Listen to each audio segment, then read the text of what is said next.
Já, velkomin að Rauðaborðinu í eftirmyndaginn á föstudegi, klukkan er 4, þá höfum við það sem við köllum vikuskamt, förum við fréttir vikunnar og fáum til þess gott fólk og þannig er það í dag.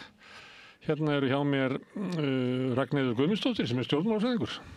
Býrðu ekki upp á Akranesi? Nei, ég er Mosfellsbæ. Mosfellsbæ? Nei, þú ert allavega landsbyggðarmanneskja. Já, ég er úr Skagafirði. Já, fyrst okkur hérna í 101. Það ég er þetta ekki eftir henni. Herðu, en síðan er Greipur Gíslason, ráðgjafi, þú býrð í bænum? Ég bý í Reykjavík, já. En ert Ísfirðingur? Ég er Ísfirðingur og er mikið þar. Já. Akkur, býrð í bænum en ert mikið þar, akkur? Mér finnst bara gott að vera á Ísafirði og ég svona haga lífi mínu þannig að ég get unnið nánast hvar sem er. Já. Þannig að ég er með lítið aðsetur á Ísafirði líka. Já. Og sker bara þá húsakostin hér syðra við Nögl á móti. Þannig að þú ert bara ekki farin almennilega. Ég lít svo á, ég held að sé nú þannig með mjög marga sem alast upp út á landi. Þú getur kannski staðfest það líka að þeim finnst einhvern veginn aldrei að hafa flutt. Þeir bara einhvern veginn fóru í skóla, svo komu á sumrin tilbaka, fóru svo kannski að vinna, en einhvern veginn flutt aldrei. Þannig að barnaherbergið var bara ennþá fullt af dóti og einhvern veginn maður svona einhvern veginn yfirgaf ekkert heimilið. Þannig að ég vil meina að ég hafi aldrei flutt frá Ísafirði. Nei, alltaf á leiðinni heim svolítið. Já, eða svona, já, en svo hérna... Það er ekki sagt að það sé hægt að taka drengin úr þorpinu en ekki þorpið úr drengnum? Það er kannski akkurat það sem er. En við reyndar að tölum kaupstað, eða bæ, í Ísafirði. Það er rétt. Erðu mikil menningarstaður? Við reynum það. Já. Mánakaffi og tónlistarskólinn og fleira? Einmitt sérstaklega Mánakaffi. Fótboltaveldi núna? Já. Veldi, já, bikarmeistari til hamingju. Já, þakka þér fyrir. Herðu, Eva Bjarnadóttir, þú ert teymisstjóri innanlandsdeildar UNICEF? Já. Og ertu bara á bænum með það? Ég er bara hérna úr hlíðunum, sko. Bý núna í Vesturbænum. Ég er bara alltaf búið hér í Reykjavík. Pælið í muninum, sko, á þessu. Ef maður er bara á bænum, þá er maður eiginlega maður án sögu, einhvern veginn. En Bergsveinn, þú ert... Ég er Patrísfirðingur. Patrísfirðingur? Já, og ég hef nú svona sömu sögu að segja í Lá og Greipur. Ég var að vinna, bara réð mig í vinnu í sumar fyrir vestan. Var bara að vinna það sem handlangar hjá smið. Til þess að geta verið heima? Já, og svona ég kláraði húsasmíðanámið fyrir nokkrum árum og á eftir að taka sveinsprófið, þannig að ég ákvað bara að ráða mig vinnu svona aðeins til þess að safna einhverjum tímum og svona. Og var hérna að klæða einhverja kirkju og Rauðarsandi og slá upp gangstéttamótum og taka þátt í hinnu vestfirska efnahagsævintýri og innviða uppbyggingu á Kjálkanum. Ég er eiginlega mest ættaður hérna úr Reykjavík og svona nágranna að Álftanesi og aðeins upp í Kjós og eitthvað svona. En síðan er einn svona angi sem að fer henni einmitt á Rauðarsand. Já, það. Ættmóði mín er hérna Steinunn á Sjöndara. Já, ég var að mynda að ganga með fólkangaði í sumar. En það er ekki... Það er kannski ekki beint frétt vikunar, 700 ára málið. Nei, en það er eins og er mikil frétt. Við höfum verið með það hérna. Já, ég trúi því. Og ég get svarað að þegar við erum að tala um þetta, þá sér maður á svona áhorfi og að það eru nokkur svona mál sem maður bara geta ekki dáið. En ertu þá komin að afkomendu, er það þá Steinunnar og Bjarna eða Steinunnar og Jóns? Steinunnar og Jóns. Já. Ég er ekkert að segja það sé verra. Bara gott að vita. Það er ég báður megin í þessu. Það eru deilur hérna, það er hægt að halda réttarhöld og það verður slegist í réttarsalum. Þannig en ég held eiginlega með Steinunni, ég verð að segja það. Ég er alltaf að bíða eftir skona almennlegri bók sem að lýsir þessu máli sem það sem að hefur verið svona freimuð og neitt til að játa. Steinunn Kristjánsdóttir fornleifafræðingur, hún var með bók sem svona er svona svolítið í þá átt, sko. En það ekki bara, það var líka ekki fyrir löngu síðan ég veit ekki alveg, ég ætla ekki að nefna áratöluna, en svona ekki langt síðan að voru mjög flottir þættir á Rás 1 þessi mál raun eftirmálin sem eru í raun lílegri heldur en málið sjálft. Hvernig var farið með Steinunni í fangelsi? Já, bara á flóttinn og hann var hérna heillengi á flótta líka og menn á Barðaströndina skjóti hann á skjólshúsi þarna og svo þetta fangelsisvistin ytra og svo þessi klikkaða staðreynd að böðlarnir í Reykjavík hafi ekki treyst sér til þess að taka jobbið Það var einhver sem bauð sér fram, en þá held ég skósmiður og þá fór allir að sniðgangan, sko. Það var kannski svona fyrsta slaufunar. Akkurat. En Greipur, akkur ertu hiss á því að fólk vil ekki taka að sér að höggva haus á manni? Nei, þið sko, konu, já. Hann Bjarni var sendur út til að höggva. Já, ég nú að tala reyndast, já, en ég veit, en það var sem sagt, það tók enginn að sér, böðlarnir vildu ekki framfylgja dómnum og drepa Steinunni. Það var eins og voru hiss á því, það væri svona...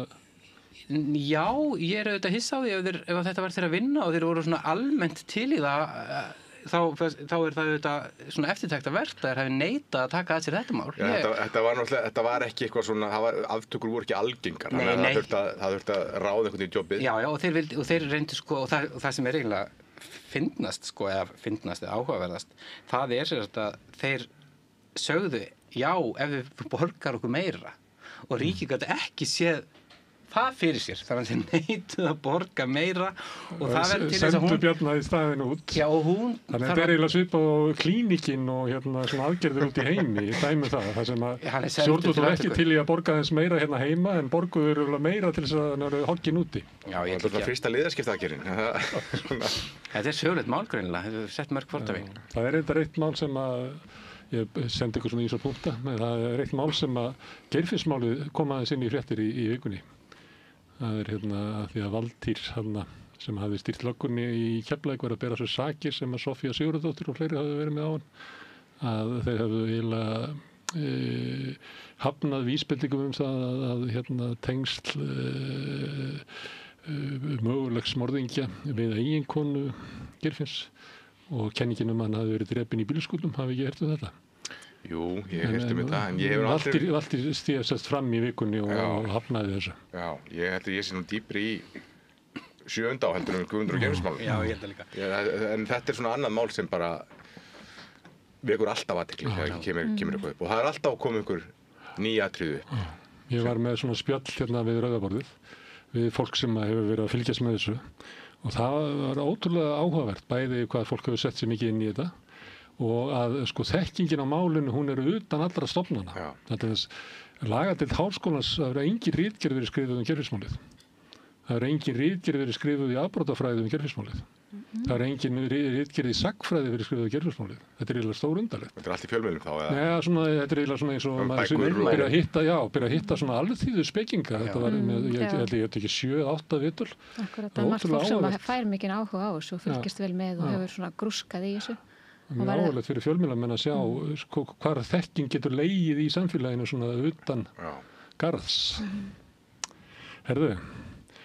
Kannski kemur einhver tímann á dánarbeðinu eins og þessi snillingur sem rændi bankan sem á unglingsaldri og mætti svo på lögreglustöð fyrir sumar og játaði gaf sér fram. Kannski gerist eitthvað svona núna. Hún faraði að rökka upp af síðustu. Það var lengi von mann sem að flúði mjög fljótlega til Þýskalands.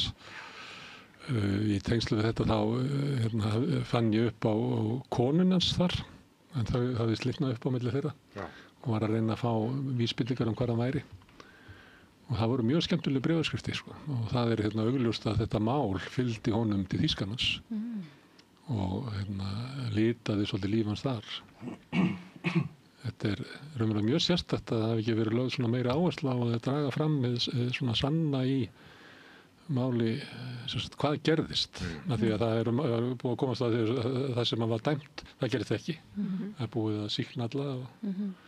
En eftir sittur náttúrulega spurningin, hvað gerir þá? En þú heyrir, ef maður ræði við lögreglumennum þetta sem voru þekktu til á þessum tíma, þá er þeirra trú, þrátt fyrir þetta allt þá hafi þeir verið með rétta fólkið. Já, það eru verið sekir. Já, fólk hefur, menn hafa sagt það svona off the record, trúa því. Já, og það fylgir oft, ég menna, eitt að segja eitthvað svona, þetta voru nú engir kórdringir. Já. Og ég fæ alltaf tilfinningu þegar ég heyri það og þá eru þeir að dæma hópinn að þetta hafi bara verið pakk. Já. Og þú veist, ef þau gerðu ekki þetta, gerðu þau bara eitthvað annað. Finnst þið ekki þegar þú ert að tala við þá? Það er svona, maður fær það hans að tilfinningu, jú. En hvað sem því líður, að þá er yfir allan vafa hafið, að þarna var réttarmál framið. Það var ekki grundvöllur fyrir þessum dómi á sínum tíma. Það alveg... Dómur Hæstaréttar stóðst ekki. Það búið að sýkna þá sem voru dæmdir þar. Ekki? Allir nema Erla. Já. Og með rangar sakagiftir, það satt eftir. Herðu, ef að koma til nútímans. Mér fannst talandi dóma, þá fannst mér ég man ekki hvort ég setti á listan til ykkar, það Mannréttindadómstólinn. Mér finnst það ekki frétt vikunar. Það stórmerkilegt. Mannréttindadómstóllinn var að Evrópu, sem sagt, var að dæma í málum sem að 9 konur komu með fyrir dóminn og sem að öll fjalliði einhvers konar ofbeldisbrot í nánum samböndum. Og hvernig lögreglan og réttarkerfið hafði eiginlega eyðilagt málin? Það raun og verið fjallaði aðalega það. Fjallaði kannski ekki brotin sjálf, heldur hvernig stjórnvöld hér og yfirvöld hér fóru með málin og rannsökuðu þau. Og mér finnst þetta stórmerkilegt og þetta kemur fram með mitt hvernig málunum að raun og verið það sem hefur verið kvartað undan svo lengi bara staðfest þarna að lögreglan ekki að rannsaka málin nægilega hratt og vel til þess að náist árangur. Og þarna voru frestir alls konar sem fjallu niður og þá voru fyrndist hlutamálinu og þannig að niðurstaðan var svo að það var ekki hægt að dæma í þessu máli nema bara fyrir einn anga af því.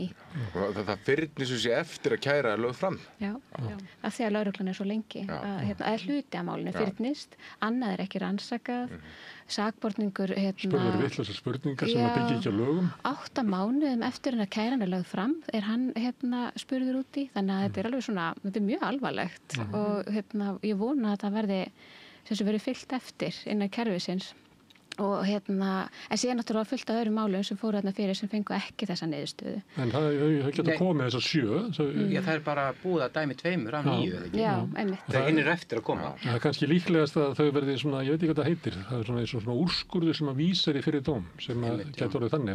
Það fari ekki öll málin, fari svona sömu leiðina. Þunga meðferð. Við erum nú með dómsmálaráðherra sem hefur starfað sem saksóknari og sérhæfði sig í þessum málaflokki og bara Tilheyrði réttargæslukerfinu sem að fá á baukinn. Já, en hefur látið sig þennan málaflokk mjög varða og maður heyrir nú henni að hún heyrist nú að það eigi nú aldrei að taka tillit til þess og líka á lögreglustjórnum. Það hefur nú verið gerður töluverður skurkur í þessum málaflokki. Hún var inn í fréttunum hjá ykkur held ég eða Stöð 2 þegar þetta kom. Já. Og við hlustuðum á þetta og við gátum ekki sett putta á neitt sem hún ætlaði að gera. Við ræddum það svolítið. Við vorum að spyrja, heyrðu þið hann að segja eitthvað? Hverja þá? Lögreglustjórinn eða ráðherrann? Nei, ráðherrann. Já. Nei. Við veist ráðherrann, lögreglustjórinn komið fram á beðið afsökunar. Með stund, hennar framgók að vera... Maður myndi kannski vilja fá svona skýrari svör hvað hægt að gera. Þetta spurningu meira fjármagn, fleiri lögreglumenn, betri vinnubrögð? Ráðherrann, ég ætlum aðeins að fá að engin vængmaður ráðherrans en hún kom nú samt í fréttasettið í kvöldfréttum RÚV og sagði að eitt af því að fjölga lögreglumönnum væri verkefni til þess að bæta málsmeðferð og það þetta bara í stefnuskrá eða hvað maður segir, málefnaskrá ríkisstjórnarinnar þannig að það allavega eitt af því, það ekki hægt að neita því. Þetta bara að gerast mjög víða í stjórnsýslunni að það búið að vera svo mikið aðhald eða búið að skera svo mikið niður svo víða að embættismenn í kerfinu og stofnanirnar og kerfið ræður ekki við málin sem koma til þeirra og það ekkert við held ég nema einhverju leyti við embættismenn að sakast. Ég meina það líka hægt að tala ég meina, það þú varst nú að nefna liðskiptaaðgerðir áðan, ég meina það þetta hluti af þessu, þetta bara mannekla, það ekki hægt að sinna brjóstaskrabbameinsskoðunum eða eitthvað þar því það bara ekki mannskapur til þess að mæta vaktina. Hann mannskapur upp í klíník? Já, hann þar og... Ef þú beinir pinningur á þangar, þá mannskapur þar? Akkurat, ég ætla ekki að taka beint kannski afstöðu til þess. Ég ætla aðeins var þetta mál. Auðvitað þetta ræðu það sem svona almennt hörnun grunnkerfan okkar. En þetta mál það að tiltekið mál sem að koma til réttargæslukerfisins að það deigar að tekið á þeim. Minni, að konur koma inn í réttargæslukerfi sem miðað af þörfum karla og fá ekki sína þeirra mál einhvern veginn á hakanum. Ég meina, þetta mál það ekki? Jú. Það ekki? Og ég hef líka heyrt það að sem sagt fórnarlömb ofbeldis sem hafa bæði orðið fyrir ofbeldi frá íslenskum karlmanni og erlendum karlmanni finna það á sínu eiginskinni að það meira gert og meira lagt í að rannsaka máli þegar gerandinn erlendur og þá þetta árás á okkur okkar konur einmitt. Það rosalegt það réttlir en þetta mál sem núna þessi áfellisdómur sem að íslenska réttargæslukerfi færi það afgreiðslu þessari tegundmála. Já, verður vonandi til þess að það verður bara gerðu að þetta bara breytist og það við fordæmi fyrir því að við þurfum að sækja réttlæta utan að það hefur komið frá mannréttindadómstólnum og stjórnvöld hafa þá vonandi tekið á sig rögg í framhaldið þannig að það verður eitthvað gert. Mér fannst einmitt svo gaman, mér fannst svo áhugavert að þegar ég vinn í þessum svona mannréttinda geira þá það svo sjaldan sem við erum að ræða þessa hluti út frá þeim forsendum að þarna verið að sækja rétt á grundvelli mannréttinda sem að við ræðum ekkert mikið svona dagstæðlega, þetta eru bara svona grundvallar reglur úr mannréttinda sáttmálanum sem verið að reyna að fylgja og athuga hvort að stjórnvöld sé að fylgja. Þannig að mér fannst það líka áhugavert og mér finnst það oft vanta í þessu umræðu að við erum með í stjórnarskrá, í lögum mjög skýr ákvæði mannréttindi en við einhvern veginn fer það ekki inn í umræðuna. Við erum ekki að ræða þann hluta málsins að við eigum bara rétt á þessu að réttarkerfið taki vel utan okkur. Það vel ekki þetta hvert við lögunum. Það bara framkvæmdin inn í réttarkerfinu ekki að virka. Það það og það auðvelt að benda alltaf á peningana en þetta líka forgangsröðun. Að hvernig fjármagni forgangsraðað, það skiptir máli og það segir mér mikið til gildismat. Í þessu samhengi fannst mér áhugavert að rifja upp allan fréttaflutningin og svona áherslu valdstjórnarinnar á að upplýsa bensínþjófnaðinn sem átti sér stað búin að eiga sér stað. Það var frétt eftir frétt í öllum fjölmiðlum þetta mál. Það voru sýnd vídeó, lögreglan var að birta falsaðar myndir af meintum þjófum og myndir af þjófum og allir fjölmiðlar áttu það upp. Það var svo mikil áhersla á bensínþjófnað. Þarna var nú heldur betur höggvið í kjarna þjóðarinnar. Það verið að stela bensíni af bíl yfir annan bíl. Og svo bara... Það sem meira dísil. Dísilbensín. Já, hugsaði olíu bara og og það bara margir lögreglumenn með blikkandi ljós keyrandi fram og eftir höfuðborgarsvæðið og elti einhverja bensínþjófa en þetta ekki að sinna þessi málum með. Þetta eiginlega algjörlega lýgilegt. Þeir ættu náttúrulega að ráða við hvorttveggja. Já, mér bara í raun. Þú ert ekki að leggja til þess að sleppa bensínþjófunum lausum bara? Nei, það á að fara neðst í forgangsröðunina. Þú eigandi bensínsins passaði bara upp á þitt bensín. Í alveg, hvað bull þetta?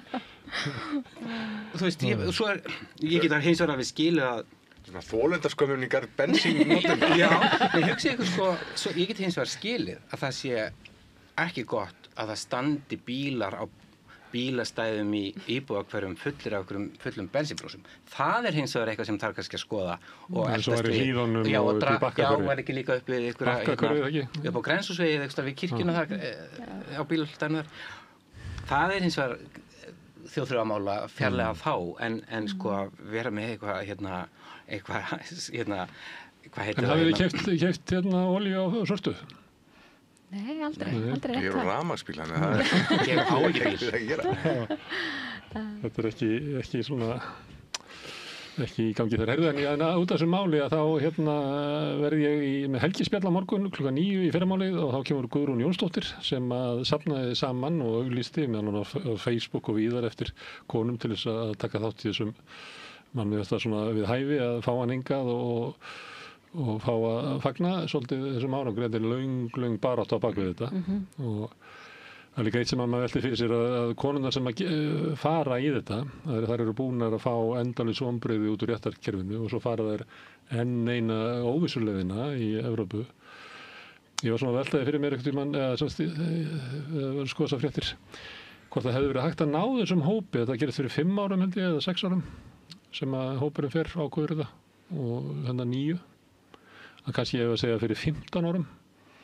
Ég er ekki viss hann hefði náð 9 konum, sko. Þannig að svona hægt og bítandi þá byggist upp svona ekki bara kjarkur einstaklinga, heldur svona kjarkur hópsins til þess að heyja baráttuna. Ætli MeToo hafi ekki líka hjálpað þarna? Ég hugsaði það líka, MeToo hefur haft áhrif þarna. Ég held líka að það hafi orðið, sko, ég byrja í blaðamennsku 2004, þá var ég að vinna fyrir þig á Fréttablaðinu og er þá 25 ára og maður man þegar mál Thelmu Ásdísardóttur, bókin hana kom út og þegar umfjöllun Breiðavík var, að það var svo lítið eins og væri bara umræðinu sem mál hafi tekið stakkarskiptum þá. Og ég held að þau hafi haft gríðarlega mikið það að segja að hversu reiðubúið fólk var sem hafi orðið fyrir svona ofbeldi, hefur verið beitt svona ofbeldi, þorðið að stíga fram og segja svo svona. Og svo auðvitað kemur MeToo og fleira í kjölfæri, sko, en ég held að það hafi ég held að sé svona, ef við horfum á það aftur í tíman, ég held að það sé algjörlega hægt að merkja það sem einhver svona fyrir- og eftirpunkt. Já, vendipunktur í bara sögunni. Ég hef stundum sagt frá því umræðu þetta. Ég fór eins og inn á tímarit.is og googlaði allt sem að tengdist nauðgun til þess að sjá hvernig nauðgun kemur eiginlega inn í íslenskan blaðaheim. Og fyrst kemur það sem rangar sakagiftir.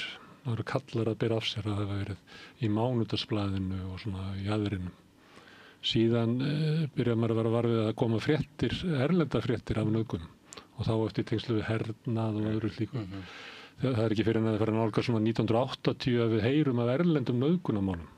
Ekki ennþá komið neitt umræða Íslandi. Svo kemur nafnlaus viðtal við konu sem hefur verið nauðgað. Og það er kannski svona 7-8 ár. Svo kemur Vera, tímarit feminista. Með viðtölu, 3 nafnlaus viðtölu í röð sem að breytir náttúrulega samíkinu. Ef við með 1 nafnlaus viðtöl þá er þetta svona einkanleg reynslusaga, en ef við með 3 í röð þá er þetta félagslegt vandamál sem að þær verða fyrir. Og það er svona setur, það er svona stórt skref. Svo líður tíminn og svo er það komið undir aldamót þegar einhver stígur fram og segir að ég hafi orðið fyrir nauðgun undir nafni. Og þetta gerist, þetta er svo löng baráttuleið á bakvið þetta að geta farið með þessi mál eins og þau eru komin í dag. Af því að þú þarft að fara í gegnum sko hópinn og alla sögu einstaklinga og svo samaraði hvað það var líka misjætt að það var hvað Vera var áberandi í þessu og svo svona það sem myndi segja vera jaðarmiðlar eins og Pressan og DFF. Þetta kemur miklu seinna inn í meginströyminn eins og RÚV og MBL. Ég sagði nú einhvern tímann hérna að ég hef ekki séð það í MBL ennþá. Þá leiðrétti Halla Gunnarsdóttir mig sem hafði verið í blaðamál á Mogganum snemma á þessari öld og verið að fjalla þessi mál. En þá eru kannski komin til 2004-2005. En þetta er rosalega löng baráttusaga að koma einhverju máli sem er mikilvægt á vettvang almennrar samfélagsumræðu. Já, hvað ætli er ekki Breiðavíkurmálin? Nú ekki konum en það er 2006-07 eitthvað svona. Breiðavík var alltaf á lista hjá okkur að fjalla þetta af því að við höfum heyrt í einstaka mönnum. Sko, en við vorum alltaf að leita til þess að koma fram opinberlega og segja söguna og helst fleiru með einum saman því ef einn kemur bara og segir hana þá lendum við þessu sem ég var að segja áðan og þá er þetta einkanlega reynsla eins en að ná hópnum saman að sem þetta lýsa þessu sem sko vandamáli sem þeir verða fyrir þetta er bara ótrúlega löng leið sko. Að byggja upp kjark á þeim sem hefur beittur ofbeldi, að stíga fram og snúa skömminni eða hvað sem þið viljið kalla þetta. Sko. Alma Ómarsdóttir gerði heimildamynd stúlkur sem voru sendur á Kleppjárnsreyki eftir stríð. Hefur verið í ástandinu eins og það var kallað. En hún fann enga sem var reiðubúin til þess að stíga fram og segja þá sögu sína. Þetta var alltaf svo ótrúlega jaðarsett og mikil skömm og allt sem að tengdist bara heimilinu átti bara heima þar og það náttúrulega líka þessi saga sem að hvernig við erum að rjúfa okkur frá því að allt sem gerist inn á heimilinu sé einkamál yfir í það að fólk eigi sinn einstaklingsrétt alveg sama hvar það er. Þannig að þetta segir líka svolítið þá sögu bæði varðandi einmitt Breiðavíkurmál sem eru börn sem er alltaf klassískt að það skipti ekki máli hvað var gert við þau af því að það er bara einkamál. Og eins bara það sem gerist í hjónaböndum, nauðgun í hjónabandi, það bara tók langan tíma að gera það ólöglegt og en það víða heim bara löglegt, það er ekki nauðgun ef fólk er gift. Það til ekki einum opinberum málum? Nei, það er bara enga lífið, þannig að já, ég held að þetta skiptu einstaklingana gríðarlega miklu máli og þessar konur núna sem eru að fá þennan dóm frá mannréttindadómstólnum, ég get ímyndað mér að þetta skipti þær alveg gríðarlega miklu máli í þeirra baráttu. Og þetta er náttúrulega svo stórkostlega félagslega bylting sem við höfum upplifað, sem er þessi að þolendur fá rödd. Já. Veist, eins og ég get eiginlega sagt að þegar ég byrjaði í blaðinu, þá voru þolendur allar með rödd. Nei, og þóttu kannski bara ekki viðeigandi að tala við þolendur. Ég veit ekki, það var náttúrulega marga tilraunir sem að voru við það, sko. Og það ég veit ekki hvort við erum að fara langt með þessa umræðu, kannski að því að það kannski er ekki mikið í fréttum, en eins og var ég á DFF og þá var Jónas Kristjánsson, ritstjóri, sem gat verið svolítið hornóttur og hann sérstaklega var eitthvað sem honum mislukkaði. Og það var ráðinn blaðamaður sem hann vissi. Þannig hann sett hann svona svolítið á, vildi láta hann vinna svolítið fyrir sér. Og hann hafði farið og lært blaðamennsku í Bandaríkjunum. Og Jónas sagði við hann svona, já, þú erum bara hámenntaður blaðamaður frá Bandaríkjunum og svona, hvað vilt þú gera? Og hann sagði, mér langar að fjalla fátækt á Íslandi. Já, sagði Jónas, já, endilega gera það. Ég bara, taktu þann tíma svo vilt í að gera það og gangi vel. En það verður að vera þannig að þú verður að tala við fátæka. Við viljum ekki tala um fólk sem er vita á fátækt eða skoðanir á fátækt. Þú verður að tala við fátæka. Og við sem að sátum hann vissum það að það var ekki hægt. Það var enginn á Íslandi sem var til í að stíga fram og viðurkenna sér fátækt. Og svo remdist þessi maður við finna þessa frétt í einhverja 2 vikur þá til að gafst upp. En þetta var svona einhver aðferð Jónasar og láta hann, þetta heitir að henda mönnum í djúpulaugina. En þetta hefur verið svona 1987. Ekki séns að fá neitt til þess að stíga fram og viðurkenna það. Og það reyndar held ég að allar síðustu öld hafi þetta gilt. Ég held að þetta hafi ekki orðið fyrir bara eftir hrun sem að fólk kom fram og steig og viðurkenndi þessi fátækt. Já, það voru komnar svona bókmenntur. Dráin Bertilsson gaf út bókina einhvers konar ég. Já, sem er svona endurminningar. Já, eins og fátækt fólk. Já, og Sigurður A. Magnússon og fleiri höfðu gert. Jónas Birkiland. Það tilheyrir það svolítið gamla dag. Já. Kannski tilheyrði einhverju svona gamalli sögu Íslands en í dag er allt betra, þá var þetta að segja það kannski. En nú erum við komið til Bjargálna. Herðu, ég veit ekki hvort að setja skipta yfir í vexti. Það voru ekki lækkaði vextir. Borgið þið vexti? Já. Nei, enga vextir. Það er ekki að bíla á það. Ég er með verðtryggt húsnæðislán, þannig að maður borga vexti og þetta er svona ég þykist finna í kringum mig að fólk hugsa bara enn einn hávaxta vetur framöndan og það er svona þetta er farið að fyrir þá sem þetta er fólk sem hefur að miklu vera. Ég er þó á húsnæðismarkaði og ég get ekki ímyndað mig hvernig þetta er að horfa eftir því að svona möguleikinn á því að koma eignast eigið húsnæði verður alltaf fjarlægar og fjarlægar. Þetta leigumarkaði. Já, en þetta er svona farið að vera lýjandi. Og ég held að fólk verði svona, við höfum séð að stjórnarflokkarnir, sérstaklega Samfylkingin hafa verið að mælast mjög vel í skoðanakönnunum og þessu þar. En ég held að í vetur þá svona fari að verða krafa það að við förum að sjá einhvern meiri árangur í þessu. Hvað segir þið? Já, einmitt, ég var nú eitthvað lítið yfir þetta og sá að það er nú kannski ekkit mjög bjartsýn verðbólguspá á þessu ári, og mikil óvissa og ég held að það sé kannski það sem við þurfum að taka með inn í reikningi núna er að nú er bara bæði þetta blessaða tollastríð sem Trump hóf, það mun hafa áhrif á okkur og okkar svona heimsluta og svo náttúrulega eru stríð við þeim heim sem hafa líka áhrif. Þannig að ég held að það sé gríðarlega óvissa, þannig að ég held að það verður örugglega erfitt fyrir Seðlabankann að lækka vexti. Ég held að ríkisstjórnin þurfa að gera eitthvað, að öllu óbreyttu, þá mun verðbólgan ekki fara niður í verðbólgumarkmið Seðlabankans fyrir árið 2027 það er það sem ég og þeir myndu ekki lækka vexti og ég segi með tek undir að ríkisstjórnin mun bara ekki lifa það af, sko.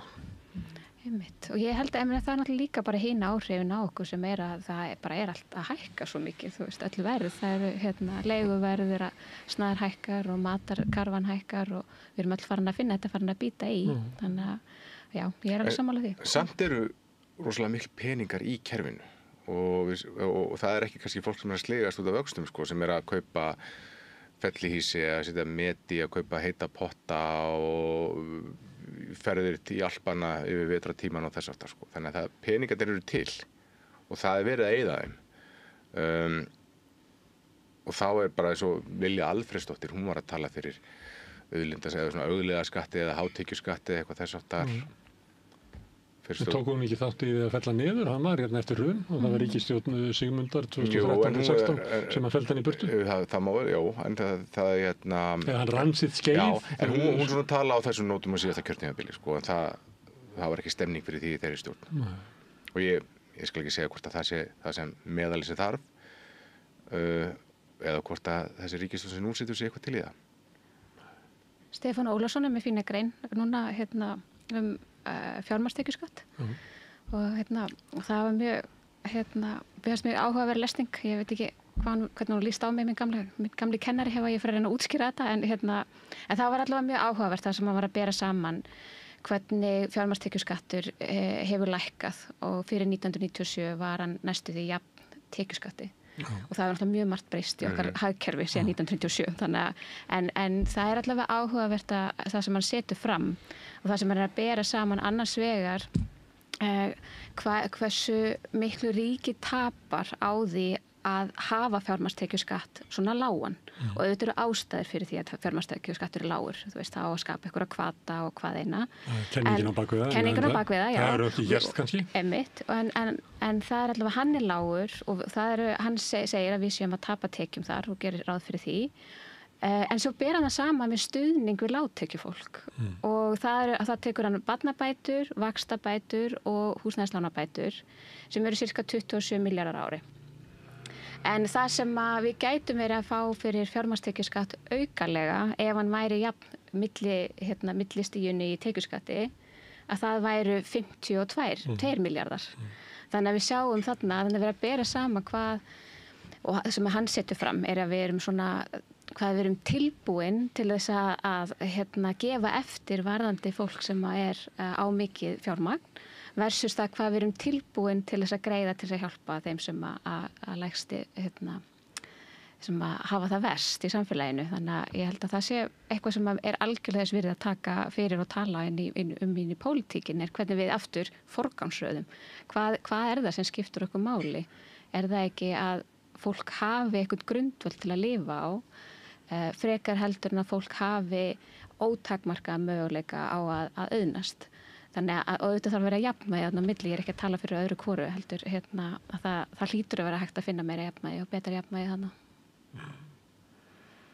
Við vorum með þetta í vikunni að því að Frjáls verslun, viðskiptablaðið var að gefa út það sem vorum hæstu fjármagnstekjurnar og þar var Þorsteinn Már og ég sló sérst á þennan mun á hverju skattaafsláttur sem við gefum honum að því að fjármagnstekjur hafi ekki sama skattþrep og launatekjur. Það eru 1100 milljónir á ári sem hann fær í þennan sem er svona blaðsíða sem mætti vera fremst í fjárlögunum. Styrkur okkar til auðugs fólks sem eru þessi 50 milljarðar. Það er bara Þorsteinn Már sem fær 1100 og fyrirverandi kona hans sem hún fær tæplega 1100. Þannig að saman eru þau til dæmis að fá meira heldur að vera að tala að Þjóðleikhús þetta að fá fyrir viðbygginguna. Já, það eru 2 milljarðar. Þetta er svolítið klikkaða tölur.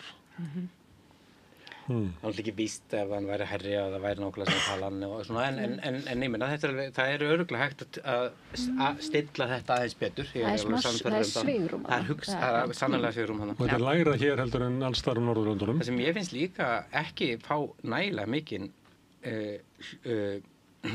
svona hljómgrunn eða mist fólk ekki tala nægilega mikið það er líka að sem sagt, fjármagnstekjur rata ekki til dæmis til sveitarfélagana. Þannig að það er ekki útsvar á fjármagnstekjur. Það er ekki útsvar á fjármagnstekjur eða þess að sveitarfélagin fá engan stofn af því eða engan hlut af þeim skattstofni. Þannig að í sveitarfélagum þar sem að þeir tekju hæstu og eru svona kannski mest á og eru svona máttarstólpar í sveitarfélagunum, þeir bara borga kannski ekkert til sveitarfélagsins. Það er alveg áhugavert, sko. Það er mjög áhugavert. Það er með barnið sitt á leikskóla og borga ekki. Já, eitthvað og þykja frístundastyrk. En mér finnst það líka, sko, burtséð frá hvað ríkið á bátt, sko, það finnst það líka áhugavert því að mörg sveitarfélögin berjast mjög í bökkum og þarna og það er að fjölga í þessum hópi fólk sem er með meiri hlutan af tekjunum sínum í fjármagnstekjum. Auðvitað eru mjög margir sem greiða sér eitthvað laun og eru að borga líka eitthvað tekjuskatt til viðbútar, en þarna er allavega stór hluti sem mætti alveg renna að hluta til sveitarfélagana. Og það sem er alltaf leiðilt í þessu, fyrir ekki að grípa fram fyrir þér, það sem er líka leiðilt í þessu er að það er alltaf verið að gelda sveitarfélagin til þess að standa sig vel. Það er engin hvati fyrir sveitarfélagið að græða pening. Eða að fá til sín fólk sem er flott fólk, að það græðir ekkert á því. Flott fólk meinar fólk með háar fjármagnstekjur. Já, skilurðu, það er bara, það er ekkert betra að fá. Það er ekki ég og þú, Ragnar. Nei, sannlega ekki. Hvatin er raun og verið að fá til sín fólk sem þarf litla þjónustu? Já, það er það besta. Rekja heim í burtu eins og hefur nú verið alltaf sagt að Garðabækir. Ekki fólk með fötlun. En það eru alveg líka fyrirtæki sem eru bara með svona góða samfélagslega vitund sem láta bara setja 30 milljónir í björgunarbát og þess aftar, sko. Auðvitað, ég ekki gera lítið úr því að það á ekki að vera gegn því að vörumerki mitt sé á gólfinu. Þannig að það bara að kaupa auglýsingu, sko. Já, það er ekki verið að kaupa, það er ekki auglýsing á björgunarskipunum allavega en þá. Nei, það er alltaf á skiltunum. Já, gott og vel, en viljum við búa í þannig samfélagi að það sé að það sé formaður björgunarfélagsins sem er besti vinur, æsku vinur forstjórans í stóra fyrirtækinu, að það sé þeir tveir sem ákveða hvað það er í bæjarfélaginu sem er styrt. Auðvitað er bara peningar að renna til sveitarfélagsins og samneyslan ákveður það. Lýðræðislega. Svo reyndar málið deilum hvað fólk velst til trúnaðarstarfa í sveitarfélögum. Það er önnur umræða. Þú veist, það er ekkert frábært allt. Sumir frábærir, sumir ekki. Þeir eru eiginlega að tala svona svolítið veigamikil mál að til dæmis að hafi brotnað á milli þar sem að skattkerfi á að gera. Það er að flytja tekjur frá þeim sem að hafa það best bara á æviskeiði sínu til þeirra sem eru í basli.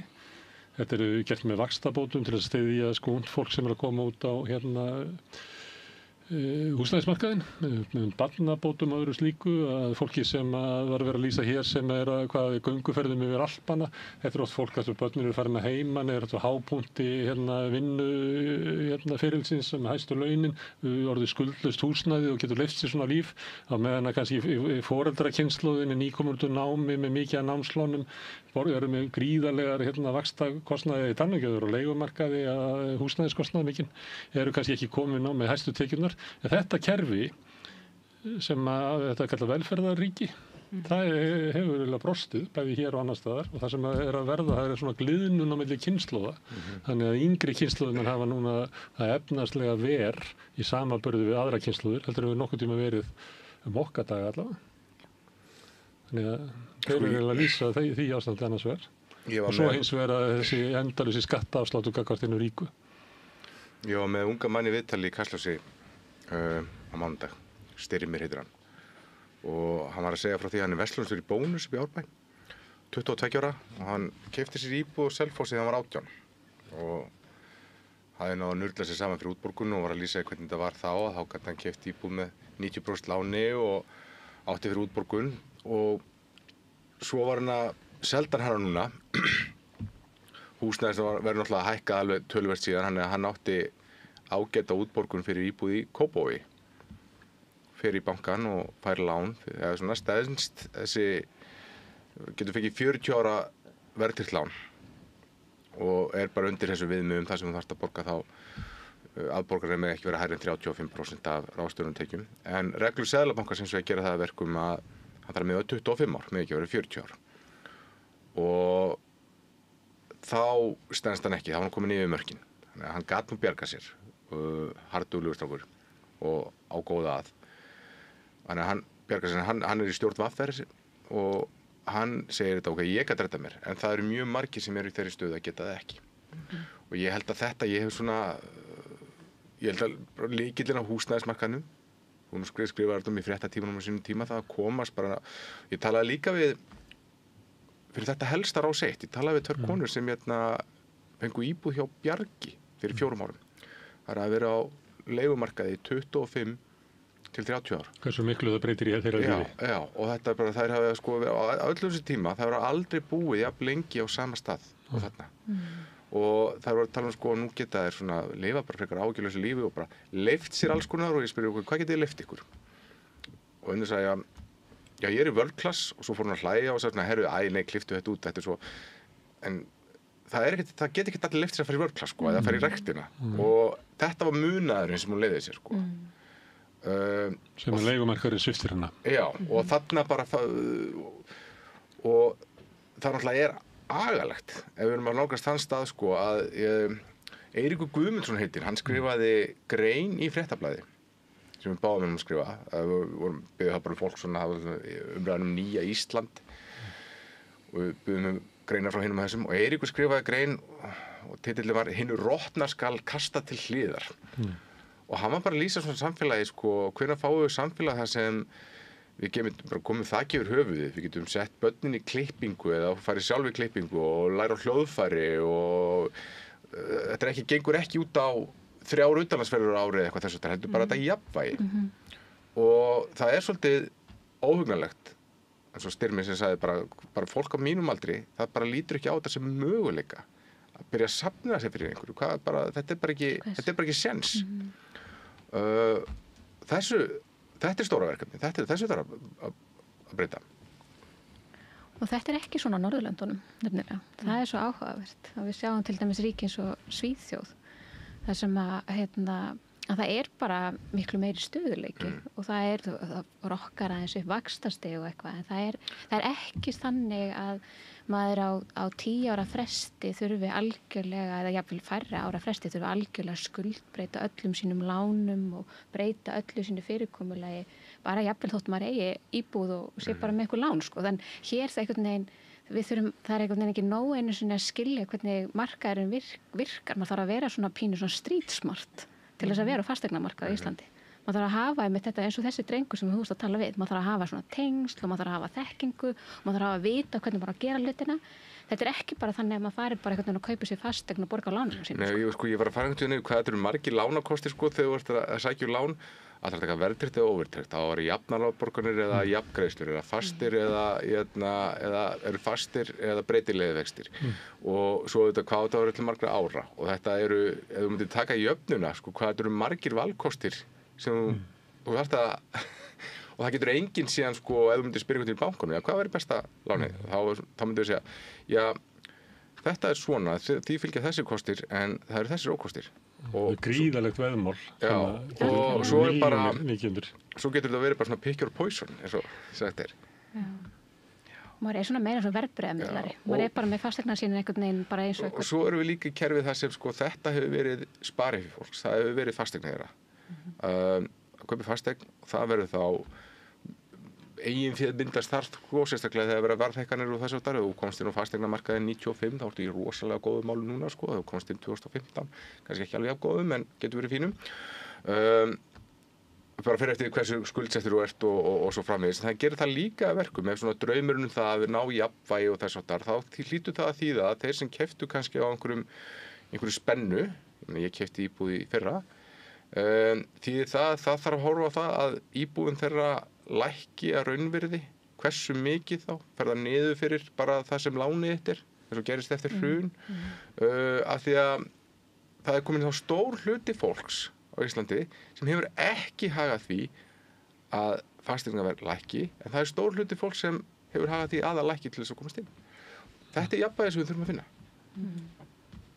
Já, og erfitt að finna. En munurinn í að því nefndi Svíþjóð og bara við getum breytt á næstu lönd, það er ennþá kerfi sem að þar sem að svona einhver leyti félagslegt.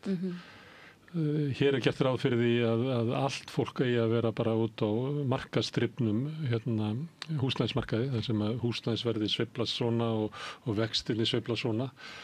Það er eiginlega engin þjóð sem gerir ráð fyrir því að kannski tekjulægsti þriðjungurinn lifi það af að vera á svona markaði. Það er búið til eitthvað svona kerfi, annarkot öflugu húsalegu kerfi eða mikil niðurgreiðsla lánum til þess að koma inn á eignamarkað.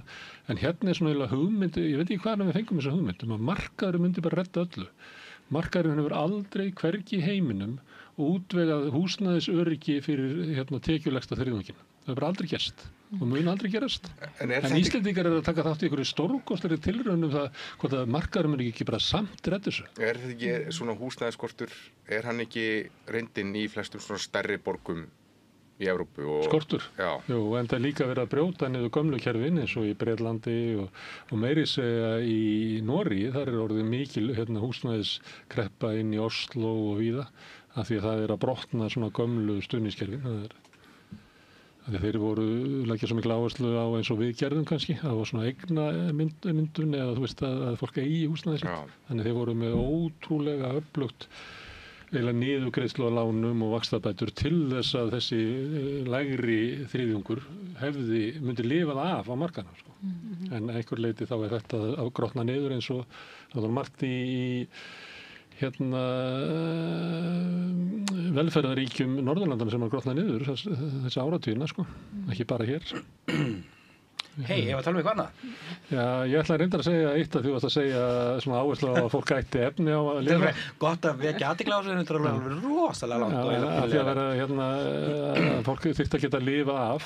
Þetta vera meginverkefni í stjórnmálana. Ég ætla að spyrja ykkur hvort að það fylgst með honum Mamdani sem borgarstjóraefni demokrata í New York. Já. Hann einmitt með þessa áherslu. Lýst vel á þann mann. Já, þegar náttúrulega hún þarna svona að spretta þarna út núna, ekki löngu síðan að komu þetta þingkona úr á þessi svæði líka inn í bandaríska þingið með svolítið nýja hugsun, alltaf bandarísk stjórnmál. Hugsun sem við kannski þekkjum svolítið meira hér. Herðu, má ég spyrja ykkur hvort að Íslendingar hafa átt að spila körfubolta við Ísrael?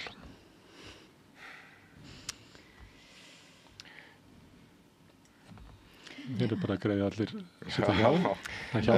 Það er þetta var... Hvernig fór leikurinn? Við töpum. Við skítöpum. Það var ekkert að segja sko eins og var það ekki í fótboltanum já við sáum til þess að þeir döttu upp og leika það var það rétt og digginn sko. Þetta flókið sko. Já ég meina ég fyrir mitt leyti mjög erfitt að gera kröfu að aðrir fórna einhverju án þess að er ég í aðstæðum er einhver að fara að biðja mig að fórna einhverju við líka og á móti sko. Væri ég tilbúin eða væri jafn mikið í húfi fyrir mig. Við ættum náttúrulega að vera duglegri að vera til í að fórna hlutum til þess að sýna sko samhug. Það sem ættum við þetta að vera. En í þessu tilviki þá þetta kannski pínu eins og mér finnst nú merkilegt hvað raun talað lítið þetta versus til dæmis söngkeppni sko sjónvarpsstöðva.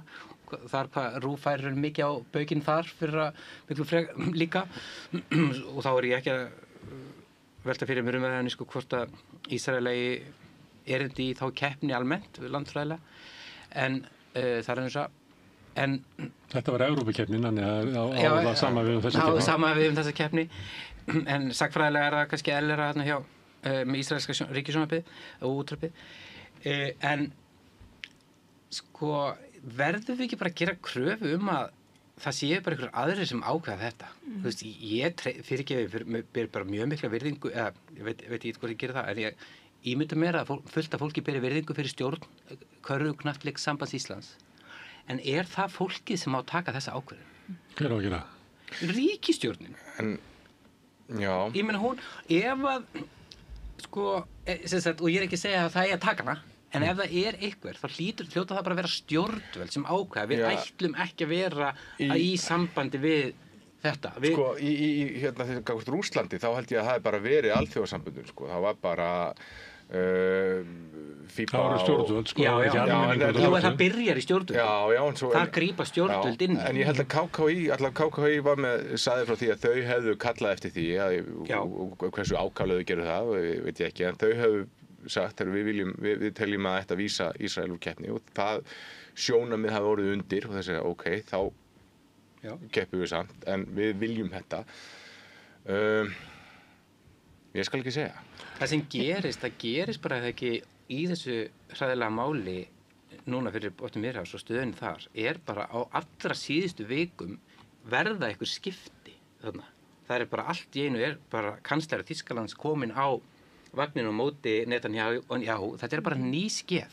Ef að þessi ákvörðun hefur verið tekin til umræðu í síðustu viku hjá Alþjóða eða Evrópusambandi knattspyrnuliða eða eitthvað, þá hefði kannski niðurstaðan verið önnur. Þú veist, þetta bara fyrst að gerast, ég veit það ekki, en það svona aðeins núna meiri svona...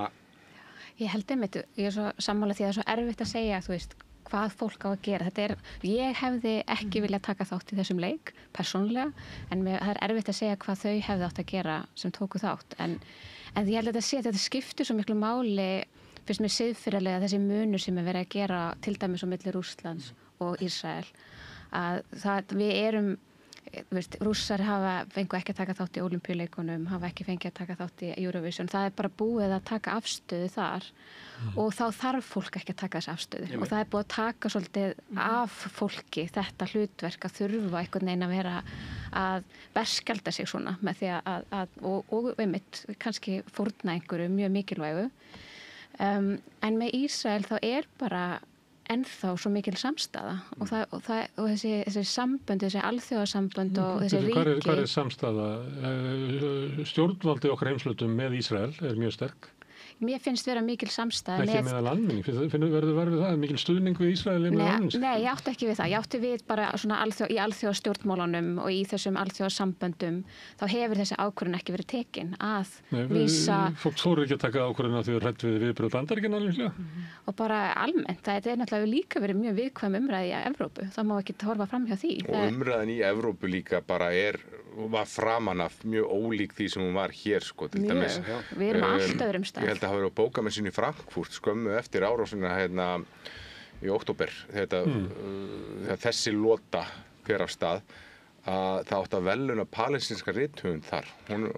Það var ákveðið bara að slaufa því og stjórn bókamessunar lýsti yfir eftir sig á iðrunni við því að og það gerði aldrei aftur. Já, að rithöfundur frá Ísrael var ekki gert hærra undir höfði á þessari messu og þess áttar og þannig var umræðan þarna, sko. Og ég les nú ekki þýska fjölmiðla mjög mikið, en ég man að Kristján B. Jónasson, hann vakti einhvern tímann athygli á því að sagði bara að umræðan í þýskum fjölmiðlum bara á allt öðru stigi heldur en hérna, sko. Og flestum öðrum Evrópuríkjum, meira svo Norðurlöndunum líka. Og það sem bara...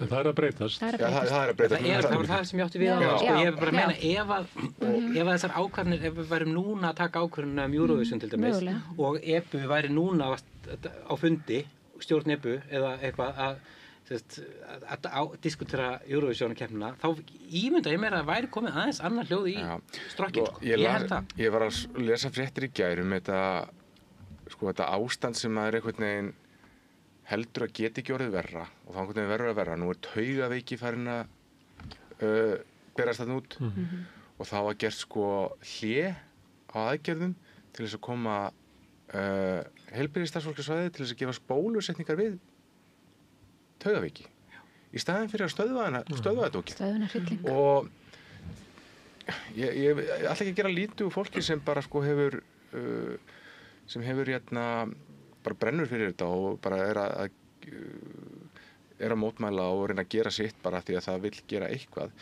En þegar maður lesir þetta og stendur andspænis fyrir þessu, ég einhvern veginn, þá er ég ekki körfubolta, sko. Hérna var verið að segja að það sem eigi merkja hægt og bítandi árangur af einmitt vinnu þessa fólks. Já, ég er alls ekki að gera lítið úr því. Þetta er ekki vinna þeirra sem ætla bara að sjá til og býða til stjórnvöld. Það er alveg rétt, sko, en ég held að, ég veit ekki hvort það sé vinna þessa fólks eða bara það við erum að verða vitni að bara, ég veit ekki eins og hvað orða og lýsa yfir þessu hörmungar sem það er bara gríðarleg vinna við að koma bara upplýsingum til Vesturlanda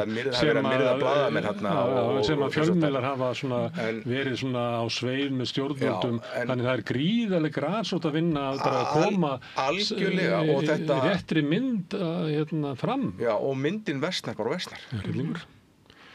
Þetta er spennandi mál vegna þess að við vorum áðan að tala hversu hægt hefur gengið að koma ofbeldi gegn konum á dagskrá og það er gríðarlega grasrót að vinna þar. Það er svona kannski dæmi sem að þeir sem að vilja sniðganga Ísrael er þá að vísa til Suður-Afríku. Það gerðist þannig að fyrst var það bara eitthvað pínulítið batteri sem ákvaða að sniðganga það og svo var eitthvað annað sem að gerði það og þannig vannst það upp, sko. Það var ekki þannig að var eitthvað mótmæli á götunum svo allt í ákveði stjórnvöld að gera það. Men þess að Ronald Reagan ákvaða að taka þátt í þessu. Það var vegna þess að það var allt komið upp á honum sem var búið að öll leiðin hafði verið farin. Þannig þess vegna finnst mér alltaf að horfa til Körfuknattleikssambandsins, leikmannanna, háskólans, RÚV, hverja sem er. Mér finnst þetta ákvörðun hvers fyrir að við höfum ekki að bíða eftir að Þorgerður Katrín gerir eitthvað. Það er stundum sagt sko að skiptir ykkur máli hvað Ísland gerir við svo lítil, en þá rifjast upp fyrir mér á 2015 þegar Björk Vilhelmsdóttir hætti í borgarstjórn. Þá fekk hún svona í kveðjugjöf viðskiptabann á að Reykjavíkurborg myndi hætta að kaupa vörur frá landnemabyggðum held ég, sko. Og það var allt brjálað. Þannig að þetta var ekki svona meinlausara en það allavega innanland, sko. Og þannig að þetta, ég held við ætlum ekki að gera lítið úr því hvað áhrif það getur. Mest brjálaður einhver fjárfestir í einhverju hóteli niðri í bæ sem að kallaði borgarstjóra á teppið og ég held að hann hefði lúffað bara. Já, þessi var breytt, sko, þessi var snúið við. En þetta er þetta er í gangi og meðan við erum að tala þá er fólk að deyja úr hungri og það er drepið og dreifur sjúkdómum. Ég segi stundum að þetta sé stærsti viðburður þessar aldar sem er að gerast það. Alveg potið. Hvað er þetta? 22 mánuðir af hrylling og einhvern veginn mann er eiginlega bara orðlaus yfir því sem er að gerast þarna. Og mörgum finnst þetta að taka afstöðu til þess að þetta sé þannig viðburður. Ekki máli hvað þér finnst. Það er bara algjört gjaldþrot alþjóðasamfélagsins að geta ekki stöðva hryllinga þessu kaliberi. Þú hefur stutt þetta. Ég man ekki betur eftir 7. október að hafi bara allir komið, allir utanríkisráðherrar Vesturlanda og sagt að Ísrael hefur rétt á og ber skylda til að verja sig. Og gaf raunverulega þetta. Í huga Ísraels er það að fara og myrða palestínsku þjóðina. Að myrða smábörn. Að myrða smábörn. Ég heyrði þetta bara þannig. Þegar ég heyrði þessa setningu, allir fóru með sömu setningun eins og gerist oftar á Vesturlöndum. Það er svo sem gefur bara lína annarkot úr NATO eða Pentagon eða einhvers staðar í veröldinni. Það koma allir utanríkisráðherrar Evrópu og segja sömu setninguna og mér fannst þetta að vera þannig bara eins og að vera að skjóta á byssu. Gjörðu svo vel. Ég held að mikið af viðbröðunum hann upp hafi verið til þess að reyna einhverju mjög veik tilraun til þess að reyna að lempa það sem að eftir kom, að reyna að sýna einhvern veginn samhygð og samstöðu í þeirri von að Ísrael myndu ekki gera það sem að ég held að flestir hafa nú vita að það væri á teikniborðinu. Þetta er engin tilviljun að þeir bregðist svona við. Þetta hefur náttúrulega bara hluti af áratuga áætlunum að taka yfir þetta landsvæði. Þannig að þau hafa mjög skipulega farið núna inn á Gaza og ég held að þetta mun ekki stoppa fyrir en að einhver eins og Bandaríkin setur fótinn niður eða þau tapi kosningum í gagnvart sínum eigin fólki. En þessi tiltekna ríkisstjórn í Ísrael er bara með, held ég, ákveðið markmið sem þau ætla að ná. og það er að ná þessu landsvæði. Og reynda fyrir ríkisstjórnin líka. Allar ríkisstjórnir, en þessi tiltekna ríkisstjórn hefur alveg sérstaka samsetningu og hún yfir full af fólki sem kemur úr mjög afmörkuðum hópum sem hafa mjög öfgafulla skoðanir. Þannig að þetta líka keyrt áfram af mikilvæg öfgahyggju og sem betur fyrir að þá líka fólk innan Ísrael að mótmæla. Þannig að maður vonar að þau geti mótmælt og geti komið á nýjum kosningum. Ég man þegar fyrsti spítalinn var sprengdur og þá var svona talað, það var mikið sjokk og þetta er einhver mistök, nei, þetta er Hamas sem gerir þetta, nei, þetta hlýtur að hafa verið einhver mistök og á ekki gerast og svona, hvað gerir síðan eftir það, Aftur. Þetta er rosalegt, þessum að segja þetta sé stærsti viðburður þessar aldars. Ég held að þetta sé, við sem horfa á eitthvað sem að stundum finnst manni að maður að sitja, ég held að það horfa á þetta er bara beyond allt. Þetta er eitthvað þetta er meiri hryllingur heldur en hefur verið bara, minna daga. Og það sem minna að tala einmitt áhrifin á Vesturbakkanum, sem alltaf hitt svæðið þarna í Palestínu. Og þar þar staðan ekkert mikið skári, hún har alltaf verið mjög slæm lengi, en þar hefur verið bara þúsundir barn og ungmenna handtekin og sett í fangelsi og gríðarlega, það eignarnám og það eru landnemabyggðir að rísa þar líka, þannig að það svolítið verið að nota tækifærið á meðan að kastljósið á Gaza til þess að ná fram líka áætlunum þar. Og það hefur aldrei verið verðaðar fyrir þá Palestínumenn. Fyrir Palestínumenn. Það er bara ótti gagnvart bara venjulegum borgurum í Ísrael sem að styðja náttúrulega 90% venjulegra borgar í Ísrael styðja ríkisstjórnina og þessa stefnu. Og Palestínumenn finna ógnina af því að þeir hafa aldrei verið jafn mikil kakkalakkar í samfélaginu eins og er núna. Þannig að þessi umræð alls saman, þetta er komið í eitthvað hryllilegt ástand. Herðu, ef við svona talaðum annað, greipur það ekki? Það er ekki bara. Og stána þreyttur þessu? Nei, alls ekki. Maður getur náttúrulega ekki stoppað svona umræðu, Vindmyllur er svolítið umræðu. Finnst ykkur gaman að tala um vindmyllur? Eða finnst ykkur gaman að tala um Trump? Ég ætla að spyrja ykkur að því. Nei, mér finnst ekki að tala um Trump. Það er nóg um hann, við þurfum ekki að tala um hann. Ekki? Nei. Takk ég þátt í svona umræðum þar sem fólk er að reyna að skilja Trump.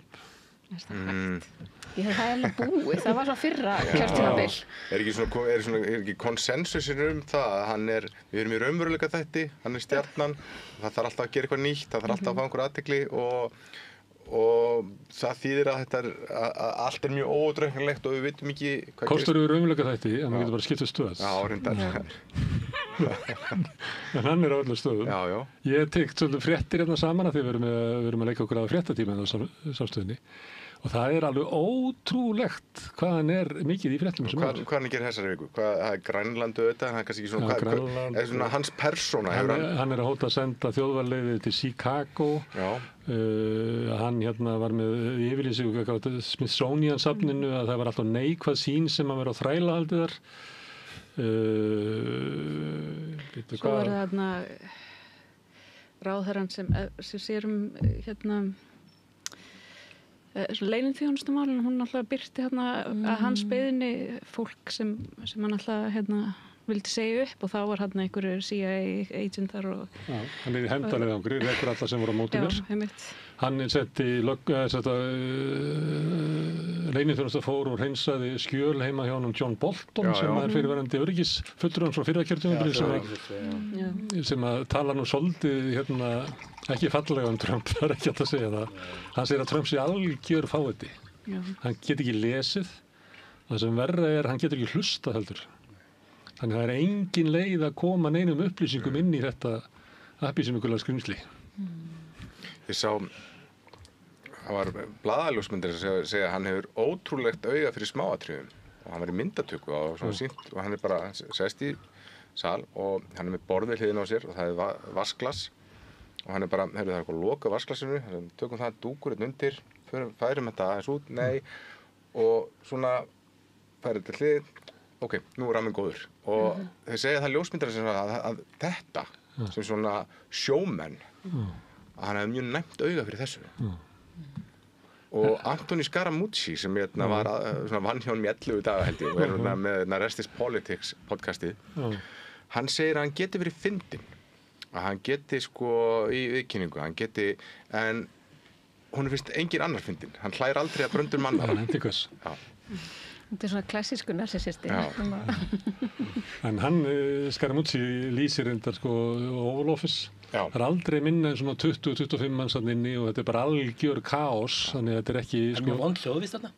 Þegar tveir tala saman þá verður þetta bara svona eins og mikið af fólki situr þarna inni og heldur kannski einhverju skýrslum og sem að hann engan áhuga á, nenni ekki að hlusta á það, bara leiðilegt, eitthvað PowerPoint, hlusta ekki á það. Það segir að hann hlustar aldrei á herinn, af því að herinn alltaf vanur að koma með sitt erindi í PowerPoint-sjói, koma og útskýra það mjög vel og hann nennir ekki að hlusta á það. Þannig það situr einhverju svona hermenn þrír saman með PowerPoint-sjó sem hann sinnir ekki, en hann horfir á allt þetta lið sem hann inni bara sem áhorfendur af sínu sjói og hann bara rantar og þetta, þarna eru teknar stæðstu ákvarðanir í heiminum í dag. Er það enn vindmyllur? Já. Já. Heldurðu að verði ekki að vera svona deilt vindmyllur? Það er byrjað vindmyllur, sko. Ég held að það verði eftir að vera hörku deilur. Já. Út allt. Já. Tjeffur og Patró. Ekki alveg þangað. Ég meina, fyrstu áformin á Vestfjörðum held ég að séu Garpsdal í Gilsfirði. Þar er vindmyllur. Það er búið að samþykkja það. Já, og ég veit ekki hversu langt það er þá komið, sko. Jú, þeir eru að færa, þeir var eitthvað að segja mér daginn, að þeir, því að það var eitthvað kvarta yfir sjónmengun, þá færðu þeir aftar. Einar á landi. En þar ertu komið með í, sko, víst, Ægifagran Eyðidal, sem að... Mér finnst, ég verð nú að vikuna, hann olli mér aðeins vonbrigðum á Jón Páll með því að ákveða einhvern veginn að taka þetta mál þarna í svona út fyrir svið og bara komið sér í gegn á þess að það væri búið að að ákveða að búa til ramman sem ekki komin. Það sem við verðum að fá og ég held að sko við getum kannski ekki forðast eða verið án vindmylluna hleiðilega nóns einhvern tímann koma þær og einhvers staðar verða þær en við verðum að fá eitthvað ramma utan þetta og þetta verður að vera skýrt. Við getum ekki farið bara í enn eitt lagseldið eða eitthvað það sem að sniðu þeir sem fá hugmyndina fyrst fá bara að vaða áfram og gera hlutina illa og svo fyrir við einhvern veginn að reyna að bakka með það og búa til einhverjar reglur ofan á það að setna meir. Svipað á fiskeldið. Það var það sem ég akkurat sem að segja Vestfirðingar er náttúrulega mjög brendir að hvernig fiskeldið fekk að vaða yfir, er það ekki? Sko, jú, ég held það. Já. Ég held að sko, það má vel vera að fiskeldi í lokuðum eða opnum sjókvíum undir góði eftirliti og með vönduðum aðferðum sé ágætis leið til að búa til matvæli fyrir heiminn. Það má bara vel vera að það sé rétt. En það er algjörlega óþolandi hvernig sem fyrirtækin hafa vaðið áfram og gert það illa. Af því að það hefur ekki verið nægilega mikið eftirlit eða löggjöfin hefur ekki verið nógu skýr. Og það kemur bara aftur að þessu sem vorum að tala um í upphafi þáttarins með mannekluna og einhvern veginn bara svona þungan í einhvern veginn stjórnsýslunni. Og svo líka bara hvað fær sveitarfélagið mikið fyrir sinn snúð, sko, annað en útsvar frá starfsmönnum, sko, það fær ekki það mátt ekki, það var dæmt ólöglegt þegar við innheimtu aflagjöld. Já. Þetta er ekki afli? Já, þetta er landbúnaðarvara. Já, þetta er landbúnaðarvara. Og það er svo kallar svona samkeppnissjóður, það er eitthvað sem heitir fiskeldissjóður sem er samkeppnissjóður. Þannig að sveitarfélög sem er kannski svo Patreksfjörður sem er Vesturbyggð. Já, það er Vesturbyggð, já. Það sem er mikil, það sem er drjúgt fiskeldi. Það þarf að sækja í sjóðinn og ég held að í fyrstu úthlutun úr fiskeldissjóði þá rann styrkurinn til á Selfoss það sem er ekkert fiskeldi, sko. Og það var til dæmis og það er náttúrulega það sem sveitarfélögin hafa verið að kalla eftir að vera að gera ný lög og það átt að taka á þessu í lögunum sem Bjarki Ólafs var með tilbúin en náðu ekki fram að ganga og það er líka verið, sveitarfélögin hafa líka verið að kalla eftir eftirliti og það verði bara á staðnum. En þið veitir hvernig það er alltaf sko hinn frjálsi markaður, hann segir bara leyfið fyrir hinn frjálsa markað að vinna og svo sér þið opinbera eftirlitið. Svo loka þér hurðinni í því viðtali og fara í næsta viðtal og segja eftirlitsiðnaðurinn er að sliga okkur. Það er bara, þetta er algjörlega... Planið er þannig, leifið hérna markanum að byggja hérna fiskeldi og reynir svo að setja reglur kringum það. Þannig að við eiginlega búum til allar reglunar. Þetta er verið að reyna núna með vindmyllunar. Það má ekki gera. Það er verið að gera sömu mistökir þar. Við verðum að klára lagaramann, við verðum að klára hvernig sveitafélögin og lokal nærumhverfið færa af þessu tekjur og við verðum að klára auðlindagjöldin af vindmyllunum og við verðum einhvern veginn að ákveða líka í sameiningu hvar við viljum hafa vindmyllur og hvar við viljum ekki hafa þær, þegar það get ekki komið alls staðar. Það verður reyndar að segjast með laxeldi að hluta að það eru þetta stórum hluta landsins bannað stórum hluta stranda landsins er bannað að vera með eldi í sjó. Já. Þú veist, en ef þú pælir í því hvar það er, þá er það hérna bannað það sem er ekki mikið af fjörðum. Það sem er mikið af fjörðum hjá ykkur og fyrir austan, þar má það. Og það má líka, ég er engin... Heldur eitthvað sem er fiskeldi við suðurströndina? Nei, ég veit ekki nema þá bara á því þjóðlóðsöfn og landi, heldur betur, og ekki það nú endilega mikið betra, ekki endilega mikið betra, Það verður kannski hægt að hella svolítið að segja bara í höfnina í landi,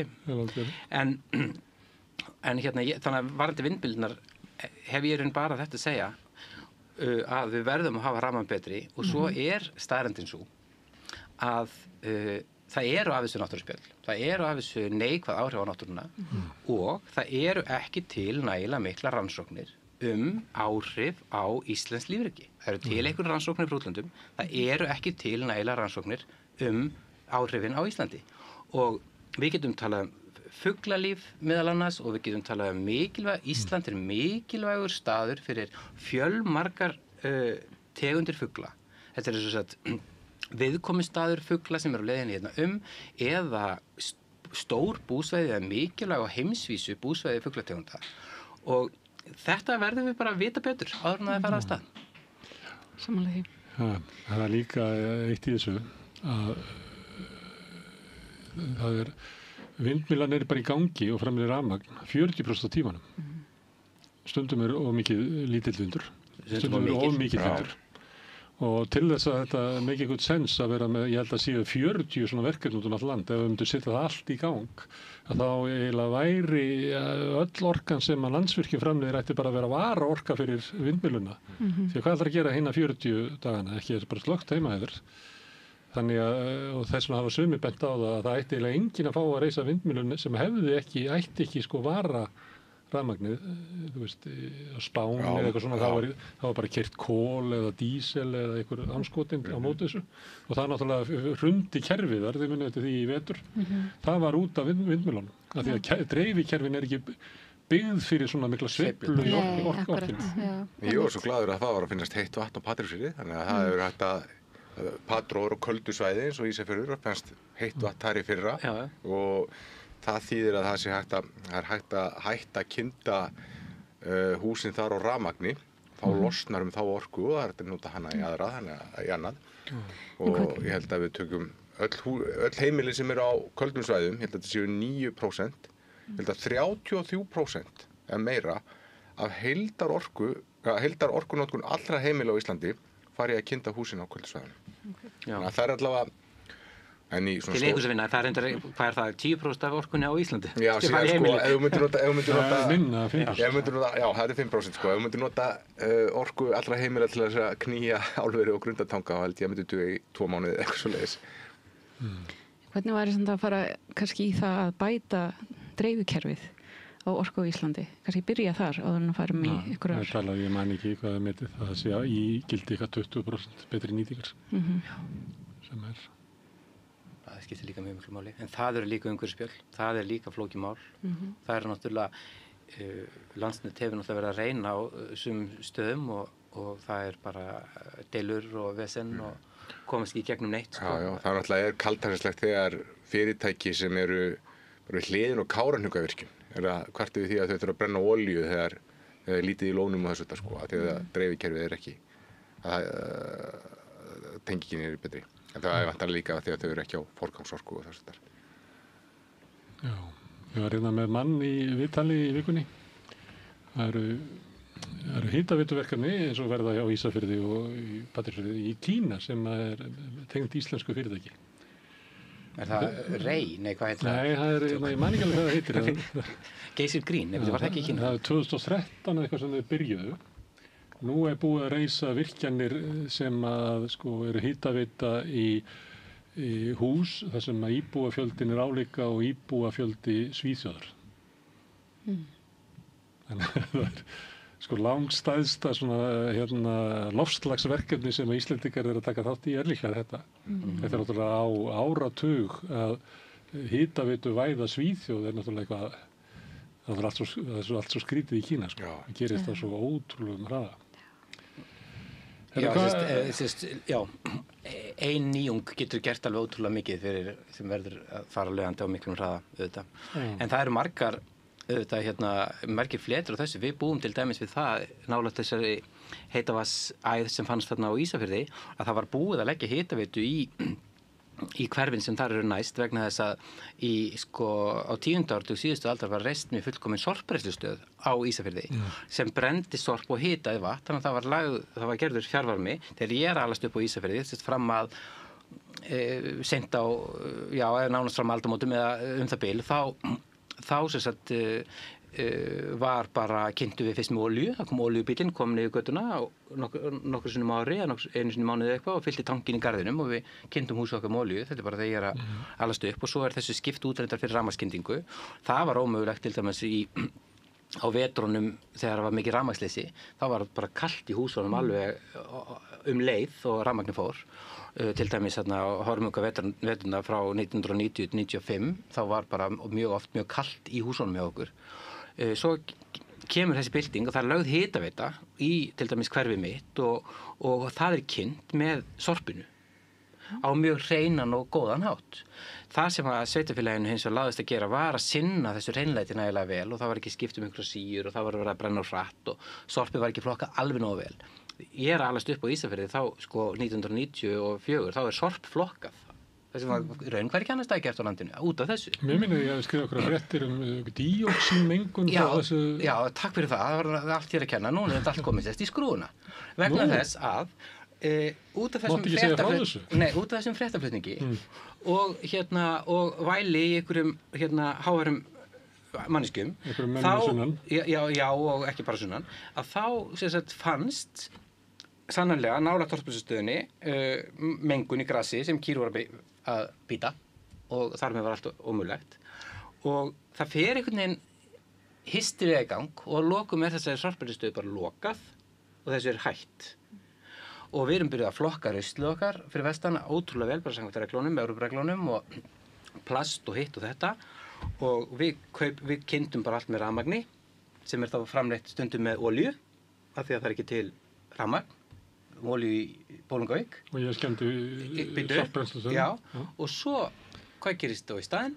Þessu rusli ekið til suður á vegum sem ber ekki þungaflutninga þannig að það verið að eyðileggja vegina og við höfum ekki efni á að laga þá þar þetta skip selt til Svíþjóðar og hvað haldið það sé gert við rusli í Svíþjóð? Brennt. Fyrir húskyndingu. Sama díoxínmengunin þar. Þetta geggja dæmi. Þetta alveg rétt og það hefur verið bent á að Íslendingar verði eiginlega að taka upp sorpbrennslu því að þetta bæði öskuhöfnir sem eru upp frá. Þetta sé alveg glórulaus meðferð. Það að koma núna tækni og það verið að byrja á þessu. Var ekki verið að kynna eitthvað starf á Suðurlandi ykkur sveitarfélagi þar það var að fara að byggja svona fullkomna sorpbrennslustöð. Ég vann í Kaupmannahöfn sem er svolítið mjög nálægt einnig svona stórri og Kaupmannahöfnarbúar voru bara mjög ánægð með það. Mjög stór sorpbrennslustöð.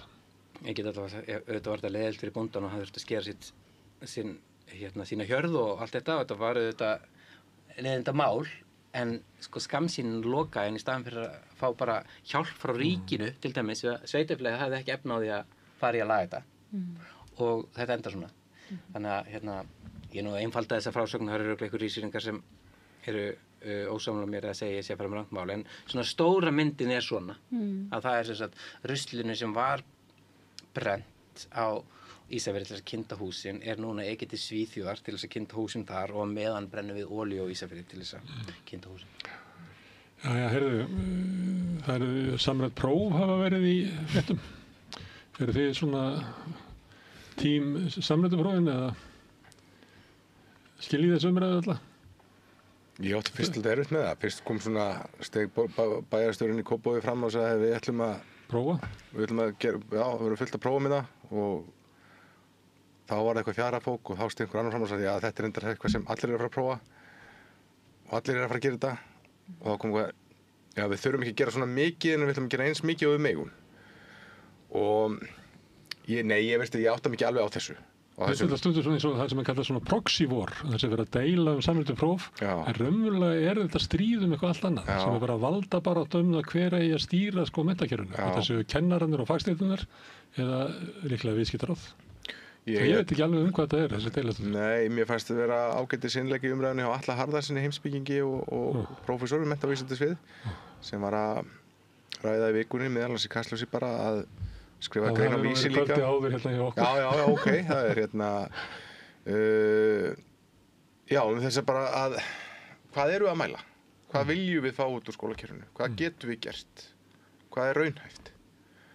Og ég meina þegar hann með 40 ára reynslu, við hljótum að hlusta á það ef þetta komið svona ef við erum farum að allir sé ekki alltaf víða, við erum búin að setja okkur svona alltaf háleit markmið í ansi mörgu, getum við síðan fyllt í eftir.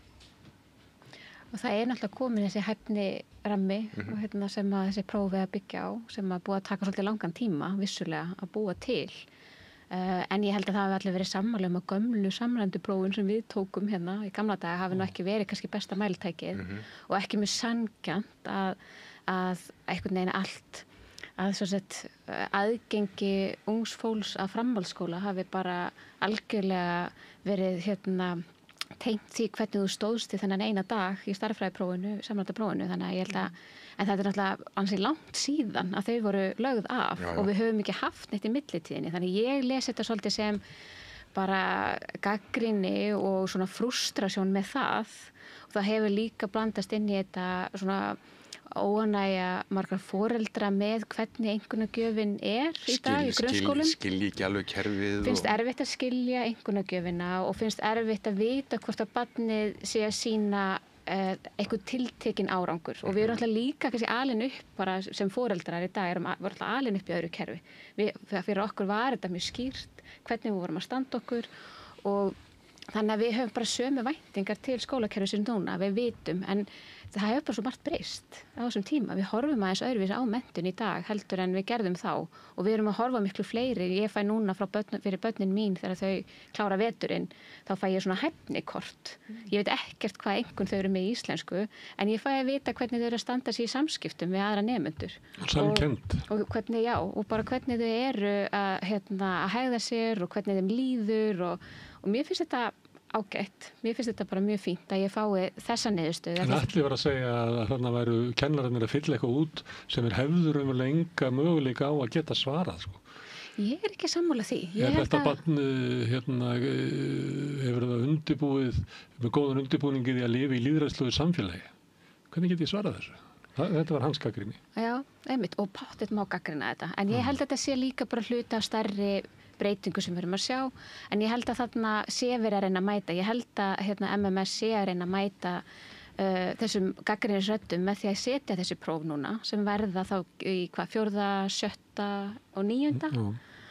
Til þess að mæla árangur og stöðuna hjá börnum, þannig að við getum farið að bera saman og ég held að það sé líka punktur sem mikilvægur í þessu, að við höfum ekki getað borið saman hvernig skólar að standa sig og það mjög mikið feimnismál að bera saman skóla og að það sé upp á borðum að hvernig skólunum gengur að mennta nemendur sína. Þá þarf þau líklega að taka tillit til þess hvers konar nemendur það eru. Algjörlega, en ég held að það algjörlega hægt að ná líka utan það. Hvernig gengur þeir að mennta börn sem eru með einhver frávik? Hvernig gengur þeir að mennta börn sem eru með fötlun? Það alveg hægt að ná utan það og taka tillit til þess. En ég held að það sé líka lykilatriði í þessu. Við verðum að geta mælt hvernig skólanum gengur. Það hefur skólar gagnrýnt það líka að það hef ekki farið fram þetta innramat núna. Það hefur ekki verið framkvæmt jafn oft og ætti að gera. Og það mjög alvarlegt, af því að það líka bara gæðamæling á störfin. Eru þið með barni í grunnskólanum? Já. Ég á engin börn. Ekki heldur. Herðu, eitt af því sem Atli skrifaði mjög skemmtilega grein, sem eitthvað heitir Hættið að ljúga, mjög skemmtilega grein. Og hann tekur svona dæmi, hann að segja að það sé námskráin sé svo upp þannig að það ekki fræðilegu möguleiki fyrir skólan að uppfylla þetta. Og hann birti í greininni sinni dæmi svona hæfnismat sem ætti að vera í sambandi við dans. Og í námskráinu stóð nefndin á að geta valið á milli ólíkra dansstíla, prófa sig áfram og tekið sjálfstæðar ákvarðanir í túlkunar og sköpunarferli út frá eigin þekkingu og leikni í dansi, tjáð og túlkað hugmyndir sínar og rætt dans á gagnrýninn hátt, bætt við að viðeigandi orðaforða og sett það í menningarlegt og sögulegt samhengi. Og hann sagði, þetta var allt í lagi ef þetta væri listaskóli Þjóðleikhússins en þetta láta þetta sem er komið út úr 10. bekk, þetta er bara óraunsætt rugl. En það hafði síðan samband við mig maður og sagði þetta er ekkert lengur í námskránni. Þetta var endurskoðað. Það er búið að hreinsa þetta mikið af þessu allra versta er búið að hreinsa út sem allir var að gagnrýna. Ég allavega kannast ekki við að börnum mín sé að læra dans í grunnskóla. Það er synd. Ég hefði alveg til að þau fengju kynningu á því. En þau þurftu kannski ekki að læra að túlkuna, með mismunandi túlkun og stílum. En að því sögðu að það er margt frábært gert í skólum á Íslandi og bara alls konar sem ég þurfti að fara í sjóvinnu og siglingafræði ég var í grunnskóla og ég held ég sem með leyfi á tók pungaprófið og okkur svona sem við bara þurftum að gera. Ég þurfti að taka prófið 2 svona því ég fekk bara 8 í fyrsta skipti og Hilmar Átnarsson sem kendi mér, hann neitaði að útskrifa neitt með minna en 10 en það er alveg eins og First Lego keppnin sem er æðislega svona frumkvöðla keppni. Dóttir mín er að taka þátt í því annars skipti í röð og ótrúlega fært fólk líka sem starfar í þessu kerfi. Já, ég er alveg sammála þessu. Mér finnst að mín reynsla af grunnskólakerfinu núna er ótrúlega góð. Börnin mín ganga í mjög góða skóla, virkilega vanda til verka og mér finnst einhvern veginn, auðvitað getur alls konar komið upp á í þessu eins og öllu öðru, en ég held að einmitt við fengum nýja námskrá fyrir alveg einhverjum fjöldamörgum árum síðan, einhver 10-15 ár, en hún hefur virkilega bætt miklu við. Það varu háleit markmið og það er erfitt að mæla þetta, en skólinn er allt annar í dag heldur en hann var og það er bara líka svo miklu meira áhersla á líðan barna og það bara skiptir svo miklu máli, það er svo miklu grunnforsenda þess að geta lært, að þið líði vel. Og það er nú það góða í PISA-könnunum að það er sína allavega að börnum á Íslandi líður betur heldur en það var minnkandi samkennd. Það er ekki gott en Herðu, ef við ekki að slá botnin í það er svolítið heitt inni, en það er ekki aðeins því að við erum alltaf satt áskrifundum, en það er svolítið dýrt að vera með loftræstingu í stúdíói, því að má ekki heyrast í henni. Þannig að við höfum ekki efni á góðri loftræstingu inni sem að bitna náttúrulega ykkur sem er orðið svolítið heitt, eða hvað? Jú, það er alveg hlýttinn inni. Við erum svo rjóði kinnum bara. Við fáum bara vindmyllun upp á takk. Já, þetta er sagt á elliheimilunum, þetta er notalegt þegar það er svona heitt. Rúmlega, það. Herðu, en Ragnheiður, Greipur, Eva og Bergsteinn. Bergsteinn, fyrir ekki, ég er alltaf með hann rithöfundinn Birgisson. Já, bara takk sem leiðis, góða helgi. Takk. Takk fyrir. Herðu, og ég þakka gestunum og ég þakka líka Pétri Fjallsteð fyrir að taka upp og senda út og ykkur þakka ég með sem hafi verið að hlusta og horfa þegar við breyttum þessu samtali okkar í fjölmiðlum. Þakka ykkur fyrir það og ég bendi ykkur á að þið hafið raunverulega byggt upp dreifikjör okkar bara með að segja vinum og vandamönnum frá efni sem þið hafið séð hér sem ykkur líkar og þá finnir fólkið okkur á Facebook, á YouTube, við erum í öllum hlaðvarpssveitum.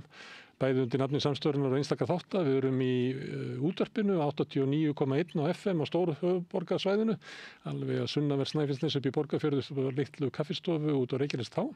Þar fyrir utan má hlusta á Samstöðun og allar íslensku útvarpsstöðvar í spilaranum. Spilarinn er á netinu, spilari.is. Það spilar líka app sem má hlaða niður í símann og hlusta á Samstöðuna hvar sem er í heiminum. Við erum komin í sjónvarpi til þeirra sem svo heppin að skipta við fjarskiptafyrirtæki Síma, þar erum við 5 á fjarstýringunni. Við erum að leiðin í kabelkerfið suður með sjó og kannski ef við viljum önnur dreififyrirtæki bjóða sínu viðskiptunum líka upp á efni frá Samstöðunni sem er 24 tíma sólarhrings 7 daga vikunar allan á þessu hring. Samfélagsumræði við þetta rauða borðu í öðrum þáttum Samstöðunnar. Það sem drífur Samstöðun áfram er sá hluti áhorfenda og áheyrenda sem hafa gert áskrifendur. Þeir gefa okkur afl til þess að halda þessu úti og byggja upp.